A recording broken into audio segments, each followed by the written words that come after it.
Olá, bom dia, boa tarde, boa noite. Você que nos ouve aí, você que aprecia essa aula e que está aqui para tentar entender um pouco melhor sobre o que nós sabemos sobre imperialismo e neocolonialismo. Bem, para que a gente compreenda certamente alguma coisa, a primeira parte é a definição. Nós precisamos, de fato, saber definir o que nós podemos chamar como imperialismo e neocolonialismo. Até porque são dois fenômenos extremamente parecidos, mas não são necessariamente os mesmos por alguns detalhes. Detalhes esses que precisam ficar bem claros para que nós possamos diferenciá-los. Bem, por definição, imperialismo e neocolonialismo se caracterizam pela dominação de áreas do planeta, seja dominação econômica, seja dominação militar, seja dominação política, ou até mesmo misturando esses três modelos de dominação. Essas dominações são feitas principalmente por nações europeias industrializadas, como a Inglaterra, França, Holanda, Bélgica, Alemanha, Itália. Mas nós vamos ver que em alguns casos, aqui na América, por exemplo, nós temos os Estados Unidos, sendo aqueles que vão perpetrar o que nós chamamos de imperialismo. Enquanto nós também temos o Japão como um caso muito peculiar na Ásia, onde de oprimido ele vai passar rapidamente a opressor. Logo, isso responde também onde nós podemos localizar tais coisas. A localização, geograficamente falando, de neocolonialismo está na África, está na Ásia e nós podemos até apontar em alguns casos a Oceania. Já quando nós estamos falando de imperialismo, ele se concentra na América, embora tenhamos o caso filipino que nós vamos falar bem mais à frente. E isso é preciso que nós entendamos também o que leva essas nações a fazer tudo isso. Ora, o liberalismo, que havia ganho força na virada do século XVIII para o século XIX, precisa continuar se expandindo. Ele precisa continuar consumindo outras áreas do planeta. E ele vai se espalhando basicamente como um grande vírus. Ele vai se espalhando, se espalhando, se espalhando pelo planeta, precisando de novas áreas para alojar os seus produtos. É como se ele estivesse fazendo cópias do RNA, por isso ele é comparável a um vírus. Ele se espalha como uma doença. E aí o que acontece? Nós temos as grandes causas e justificativas nesse sentido. A primeira delas, a busca por matérias-primas. Essa neurose das nações imperialistas e neocolonialistas. Em geral, elas não têm todas as matérias-primas que precisam. Então, elas buscam matérias-primas em outros continentes. Não só isso. Eles precisam de lugares para onde vender os seus produtos. Logo, a busca por matérias-primas vem logo na sequência, seguida pela conquista de mercados consumidores. Também é importante ressaltar que não adianta você ter mercado consumidor, você ter matéria-prima e não ter o controle dos locais geograficamente estratégicos para que você possa vender com mais eficiência e neutralizar a concorrência com mais eficiência. Essa história de que o capitalismo deseja a concorrência, isso é só no plano ideal do capitalismo. Na verdade, nenhum capitalista ou liberal desejou concorrência. Eles querem o domínio pleno do mercado. Na verdade, na prática, eles matam a concorrência por meio de uma série de fatores, como cartel, holding, trust. Eles querem o domínio das áreas. E se for preciso até combinar preço para isso, eles vão combinar. E, de uma forma secundária, nós temos também o excedente populacional sendo acomodado nessas novas áreas. Você exporta pessoas e, principalmente, exporta aqueles que você não quer. Você exporta partes da sua própria população que sejam consideráveis indesejáveis por isso você os exporta. Ora, por que que isso tem essa força tão grande? Porque no século XIX o cientificismo tem ganho muita força, mas muita força mesmo, graças ao conceito de darwinismo social. Uma ideia espalhada por um jornalista chamado Herbert Spencer, que se baseia na aplicação dos estudos de Darwin a conceitos sociológicos, o que obviamente não tem aplicabilidade prática. Não dá para você pensar nessas duas coisas. Spencer cria a ideia de que existam nações mais civilizadas do que outras. E o pior, ele acaba por justificar o conceito de raça, que é um conceito falido, absurdamente errado e preconceituoso, no qual a ideia de uma raça superior está justificada na dominação das raças inferiores. Traduzindo, o homem branco tinha direito de ir à Ásia, tinha direito de ir à África e usar dos seus recursos, desde que ensinasse aos asiáticos e aos africanos como ser civilizado, ou seja, como ser europeu e branco. Essas ideias acabam levando a absurdos, verdadeiros absurdos de dominação, onde nós vemos os homens brancos se colocarem como se fossem o ponto máximo da evolução humana, numa clara arrogância que não se justifica biologicamente. Mas como não bastasse a questão sociológica, a política também dá os seus pitacos. E dá os seus pitacos, para variar, errados. Nós temos a Conferência de Berlim acontecendo entre novembro de 1884 e fevereiro de 1885, onde as nações europeias decidem como explorar o continente africano. Decidem quais regras seguir para explorar um continente e pessoas que não lhes pertencem.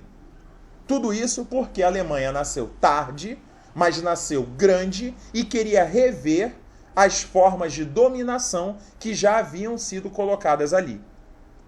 Dessa forma, a Conferência de Berlim, ela marca o início de uma ação absurdamente preconceituosa, de uma ação absurdamente violenta das nações europeias sobre as nações do continente africano, não respeitando etnias, não respeitando famílias, não respeitando a história do próprio continente. Nós vemos aqui uma imagem de Cecil Rhodes, um inglês que basicamente desbravou a África de norte a sul. Para se ter uma ideia, havia um país africano com o nome de Rodésia, em homenagem ao Cecil Rhodes. Ele é um desses dominadores que hoje muitas das estátuas estão sendo arrancadas.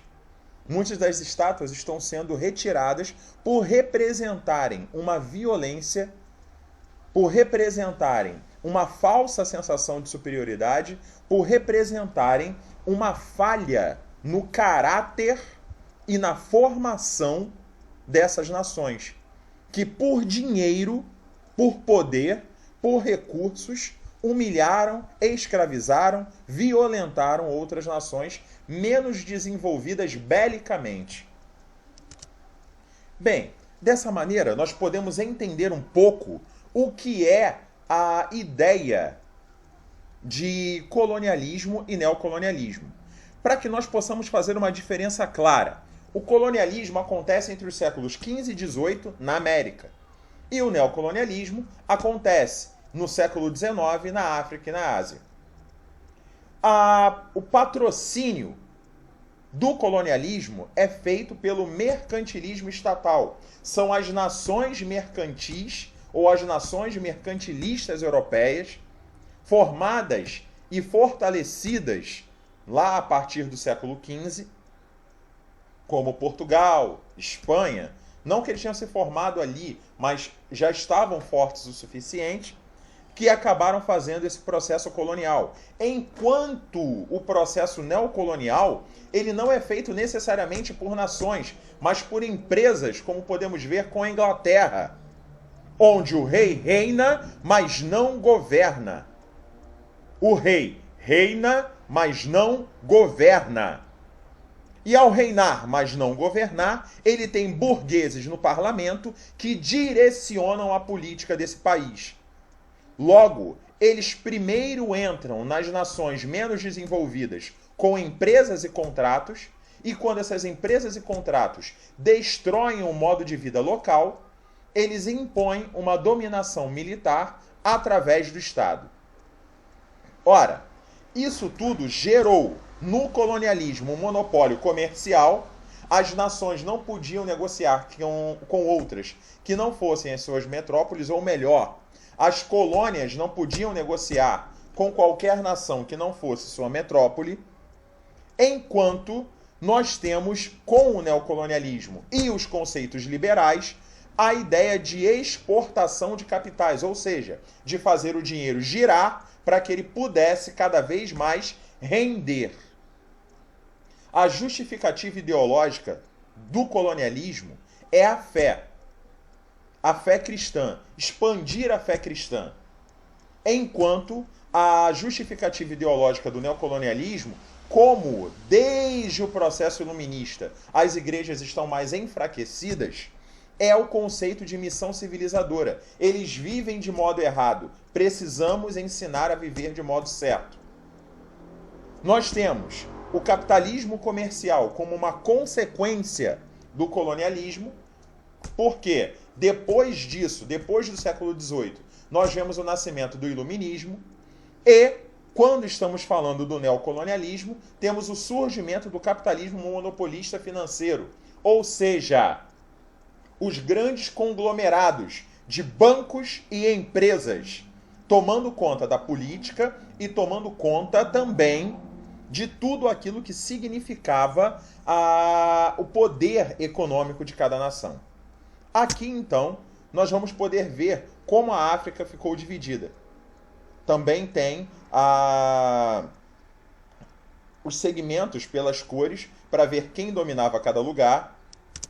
O mesmo acontece com a Ásia. É importante que a gente tome cuidado, porque o Império Russo está logo acima. E o Império Russo é um país bicontinental, mas ele não foi dominado, ele foi um dominador. E assim nós vemos os dois principais casos. As colônias inglesas, eles diziam lá, o império onde o sol nunca se põe. Fácil de entender vendo essa imagem. Em cada continente do planeta você tem colônia inglesa. Nós temos colônias francesas também, espalhadas ao longo do planeta, mas em menor quantidade. Bem, aí nós entramos nos chamados conflitos imperialistas. Eu não quero começar pela ordem que está aqui, eu quero começar pela ordem de acontecimentos. Por isso nós vamos para a Guerra do Ópio entre a Inglaterra e a China. A Inglaterra havia chegado até a China traficando, a palavra é essa, traficando ópio. O ópio é um subproduto da semente de uma planta chamada papoula. Da semente da papoula com o ópio, você retira um anestésico muito forte, usado em hospitais, chamado morfina, que é usado em doentes que estão sentindo muita dor. Mas um subproduto da produção da morfina é uma droga altamente viciante chamada de heroína. Portanto, o ópio, a substância opioide, ela é por si só viciante. A Inglaterra chegou com ópio na China e distribuiu.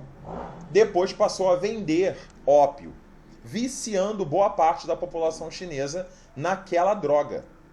O que acontece é que o governo chinês, quando percebeu que sua população estava sendo usada para se tornar consumidora de uma droga, proíbe o consumo de ópio no país. Mas os ingleses, ou melhor, as empresas dos burgueses ingleses, amparadas pelos seus contratos, continuam levando caixas de ópio para a China, embora a China diga que não quer mais.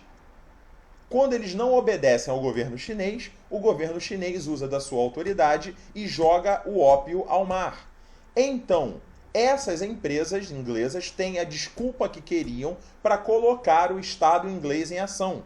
E o Estado inglês gera uma guerra contra a China, fazendo com que os exércitos chineses menos armados sejam massacrados, e eles obrigam a China a assinar um tratado chamado Tratado de Nanquim, onde 5 portos são abertos ao livre comércio, ou seja, não havia nenhum sistema regulador, não havia impostos, os ingleses colocavam os produtos que eles quisessem naqueles portos, o quanto e como eles quisessem. Eliminou o sistema fiscalizador chinês e a China perde a cidade de Hong Kong por 155 anos. Isso, é claro, vai gerar, pouco a pouco, maiores revoltas entre os chineses. Por quê? E vai estourar a revolta dos Taiping, também na China.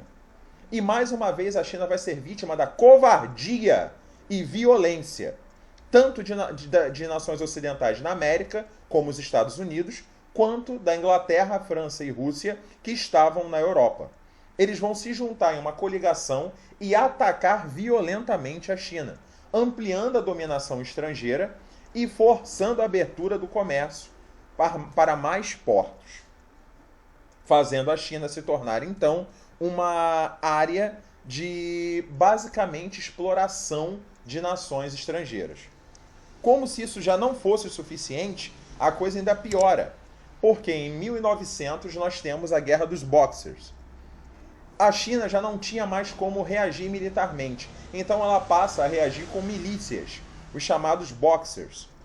E as potências estrangeiras, então, para protegerem seus interesses comerciais, montam uma grande frota internacional composta de ingleses, franceses, estadunidenses, russos, alemães e japoneses e invadem de uma vez só a China. A consequência é o reconhecimento de todas as concessões feitas anteriormente e a submissão total da China à violência dos seus colonizadores. Importante ressaltar aqui que o Japão, a essa altura, não é mais uma vítima, como foi anteriormente. Ele é também um algoz. Passando um pouquinho, nós vamos falar da Guerra dos Cipaios, que acontece entre 1857 e 59 na Índia. A Índia é um subcontinente e tinha diversos reinos, cada um com o seu marajá, cada um com o seu rei. Bem, o problema é que a Índia é constituída socialmente por castas, e uma das castas são as castas de comerciantes, que começam a ter grandes prejuízos graças à concorrência dos tecidos ingleses. Tecidos ingleses que são produzidos de maneira industrial, afetando grandemente, fortemente, a produção local de tecidos indiana.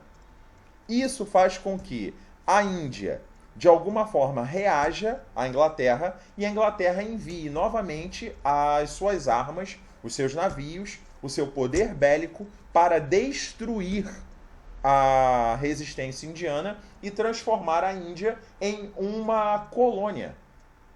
E a Índia permanece como colônia inglesa até o final da Segunda Guerra Mundial. Só a partir de Mahatma Gandhi e Nehru, em 1947, a Índia vai ver a sua independência. Bom, como se isso não bastasse, nós temos também a Guerra dos Boeres, acontecendo entre 1899 e 1902. Para que a gente entenda, boeres são descendentes de africanos, são descendentes de holandeses e alemães nascidos na África. Perdão, descendentes de alemães e holandeses nascidos na África. Bem, numa região chamada Transvaal, que é fundada por boeres, é encontrado ouro e diamantes. E uma empresa inglesa fica responsável pela construção de uma ferrovia que vai ligar a área produtora de diamantes aos portos.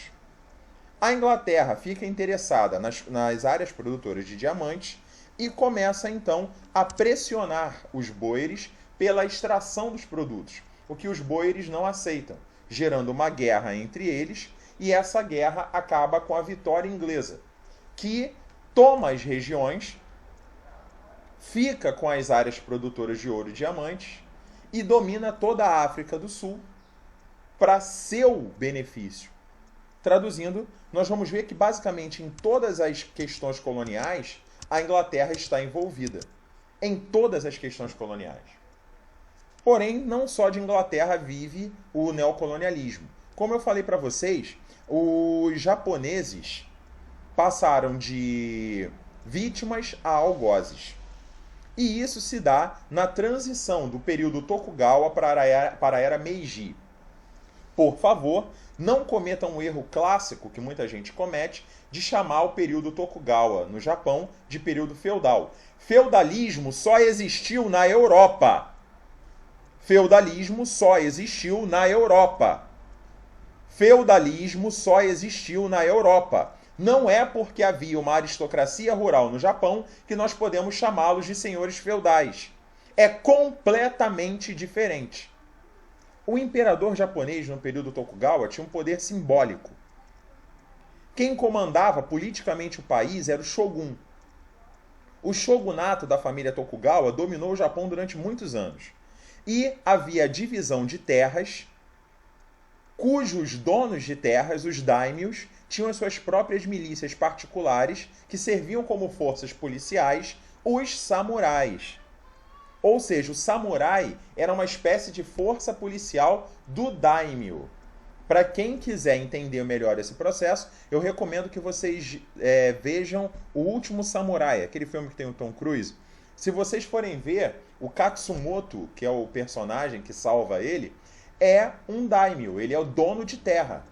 Embora ele também seja um samurai, ele é um daimyo. E aí o que acontece? A partir de 1854, os Estados Unidos se impõem ao Japão através de guerra, eles bombardeiam a capital, e os japoneses veem a necessidade de se adequar a um novo mundo, onde o poder do shogun diminui e aumenta o poder do imperador. Essa centralização política no imperador vai ser chamada de Era Meiji, onde o imperador Mutsuhito acaba tendo mais poder que os seus antecessores. Muito bem, o que eles vão acabar fazendo? Eles investem em setores estratégicos estatais, incentivam o crescimento de indústrias, mandam estudantes para a Europa para se formar, capacitar, recolocam e reinventam, por assim dizer, o sistema de emissão monetária no Japão, pegam algumas empresas que eles podiam abrir mão, que não iam tirar o poder das mãos do governo, e vendem, são as chamadas aibatsus. Eles vendem essas empresas ao setor privado, isso faz com que eles controlem a inflação interna do país e, para manter as novas indústrias que estão surgindo, já que o Japão é um arquipélago pobre em recursos, eles passam a invadir nações na Ásia, como foi o caso da China, na região da Manchúria, para alimentar a nova indústria japonesa, agindo com extrema violência sobre os chineses. Dessa forma, a gente consegue compreender por que os chineses e os japoneses tiveram uma relação, e tem até hoje, uma relação diplomática tão difícil. No caso dos Estados Unidos, nós temos o imperialismo estadunidense, baseado na política chamada de Big Stick ou Grande Porrete, que é comandada por Theodore Roosevelt. A ideia de fale macio e use um porrete. Traduzindo, seja bom de diplomacia, mas quando não te obedecerem, use a força. Nós temos intervenções militares por toda a América Latina. Talvez os exemplos mais gritantes sejam os da guerra contra a Espanha, onde Cuba consegue a sua independência política, mas fica presa à dependência econômica dos Estados Unidos. Nós temos, como eu falei anteriormente, a anexação das Filipinas, que passa a servir como base avançada dos Estados Unidos na Ásia, e Porto Rico, que passa a ser, de alguma forma, uma espécie de protetorado estadunidense. E essa condição se estende até hoje.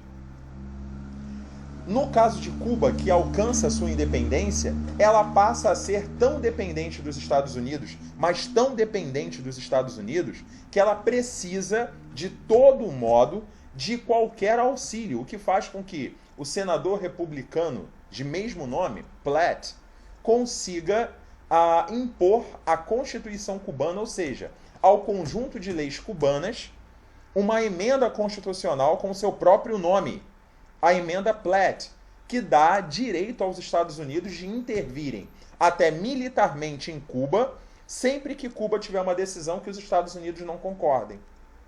Ora, assim Cuba se torna uma espécie de Estado atrelado aos Estados Unidos. Tudo o que a moral estadunidense, branca, protestante e anglo-saxã não permite que seja feito dentro do seu próprio território, eles fazem em Cuba. Eles transformam Cuba em uma espécie de área livre de férias, onde proliferam inferninhos, onde proliferam clubes de jogos, onde eles podem fazer longe de casa tudo aquilo que a hipocrisia não lhes permitiria fazer dentro do seu próprio território. Nós temos aí também a criação de uma base naval, que existe até hoje, a base de Guantánamo, que é para onde os Estados Unidos levam os famosos terroristas que eles escolhem pelo mundo. E nós temos os Estados Unidos intervindo diretamente na questão do Panamá. A mesma empresa francesa que começou a construir o canal de Suez, no Egito, começou a construir o canal do Panamá, mas não estava conseguindo terminar. Os Estados Unidos, então, intervêm no Panamá, ajudam o Panamá a se tornar independente da Colômbia, e quando eles se tornam independentes da colônia, os Estados Unidos assumem a obra, o que vai fazer com que eles tenham grandes condições de passar com produtos pelo Canal do Panamá sem pagar impostos até hoje, diminuindo, em grande parte, o transporte de produtos para os Estados Unidos em seu tempo e custo. No caso da Nicarágua, nós temos intervenções estadunidenses no país entre 1909 até 1933, onde governos corruptos vão sendo substituídos por governos corruptos, o que faz com que a Nicarágua seja uma espécie de local onde os Estados Unidos sempre possam colocar governos fantoches. E assim, tomar conta do que está acontecendo na América Central. Bem, isso deixa claro que a tal política do Big Stick não é feita para os americanos, é feita para os estadunidenses. E quais são as consequências disso? Desestruturação de sistemas produtivos locais. A África e a Ásia passam a passar fome, porque o que essas empresas fazem é destruir o local onde eles plantam comida. A comida principal plantada na África era arroz. Os arrozais africanos são destruídos. Isso gera fome, isso gera miséria, isso gera submissão econômica das regiões. O conceito de desenvolvimentismo é colocado de uma maneira completamente errada pelas nações industrializadas. E tudo isso para poder manter áreas sob disputa até a Primeira Guerra Mundial. Assim, eles vão usando os recursos do Sul para modernizarem o Norte. E o Sul tem que produzir para o Norte consumir. Constantemente o Sul tem que produzir para o Norte consumir. Porque o Norte é rico graças à pobreza do Sul. O Norte é rico porque eles fraudaram, roubaram, sequestraram e mataram aqui para ter os nossos recursos. O Norte do mundo é rico graças à pobreza que eles geraram no Sul do mundo. Eles são imediatamente culpados por toda a miséria que nós vemos aqui também. O que acontece é que, pouco a pouco, nós vamos começar a perceber que uma coisa leva à consequência da outra. Eu espero que vocês tenham compreendido bem e que tenha tudo ficado claro. Um grande abraço e até mais.